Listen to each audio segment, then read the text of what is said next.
Ndichikutambirai zvekare pano paHatirari 263 pano pandichaenda kubatirai manews updates ezvinhu zviri kuitika munyika yedu yeZimbabwe. Kana uchiri munyowani pa this YouTube channel kusubscribe mahara wotena on the notification bell so that patinodzoka neamwe maupdates uchange uchingozvionera panapa uchange uchiwana maupdates ezvinhu zviri kuitika munyika yedu yeZimbabwe. Ndinokumbirawo zvekare tise malikes pa this video zvinobatsira kuti video rino ringe richifamba.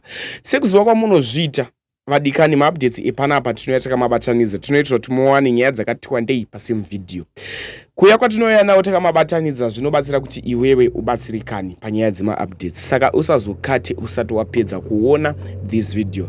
First update yanda kutanga kubatirai i-update reprostitute iro rakajamuka mastreets esocial media. So zvakamira so mukadzi uyu akakecherwa mari iri pasi pemari yaanombochaja.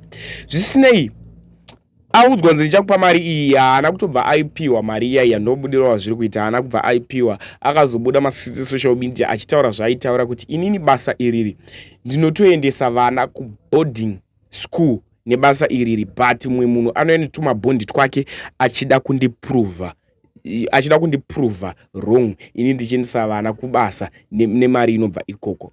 So mukadzi uyu anotengesa muviri wake. Ndakuisirai video rake achitaura zvaanga achitaura ende anga achiratidza kuti akatsamwa.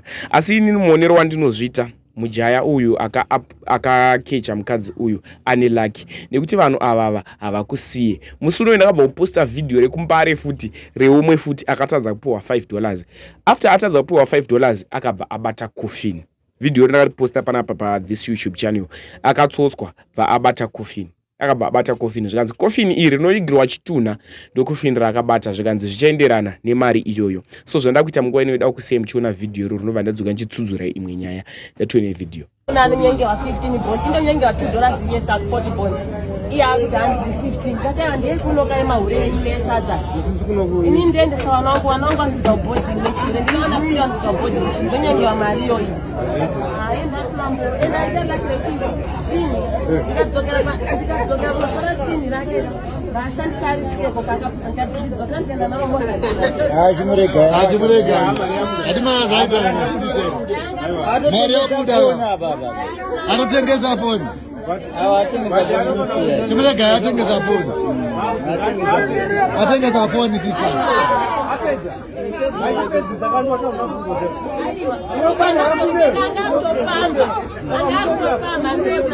akana atengesa foni kumusiyai atengesa foni hapa hivi enda kusema mnotaka buruga giza varati. Next update akubata nyaya yendege iyo yakacrasha pa airport ku South Korea ndokwakaitika chinhu ichi ndokwaitika chiitiko ichichi. So vanhu vanga vachiuya ku WhatsApp vachinibvunza kuti Hatirari nyaya iyi yakambomira sei ende pakafa vanhu vangani yanga yakatakura vanhu vangani. So ndege iyi yaida kusimuka kubva pa airport zvakazokonzeresa kuti ndege iyi iputike. Yaputika ndege iyi yainge yakatakura vanhu vanosvika 181 vakafa vanosvika 179 ende ava vakafa ava vachiona varikuitwa ma-DNA test vaonekwe kunzi ndevehukama hwekupi vakwanise kunatsovaviga mune zvakanaka.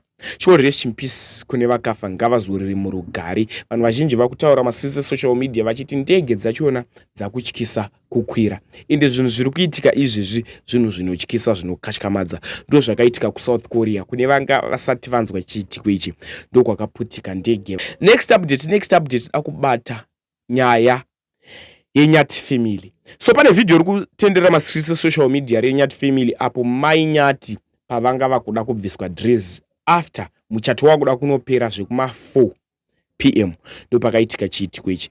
Nyaya yakamira so dress remuchato rainge rakapfekwa namai Nyati idress rinohaiwa.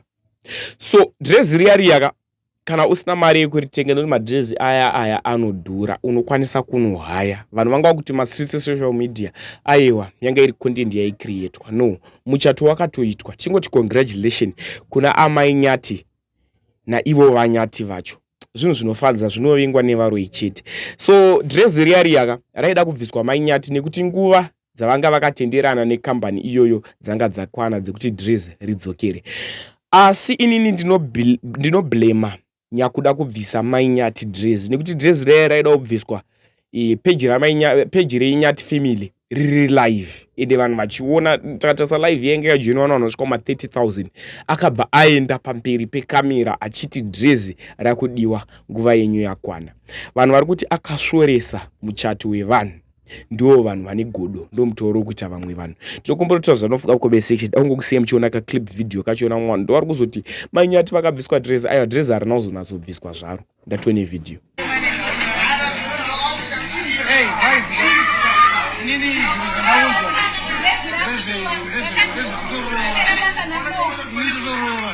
pachangu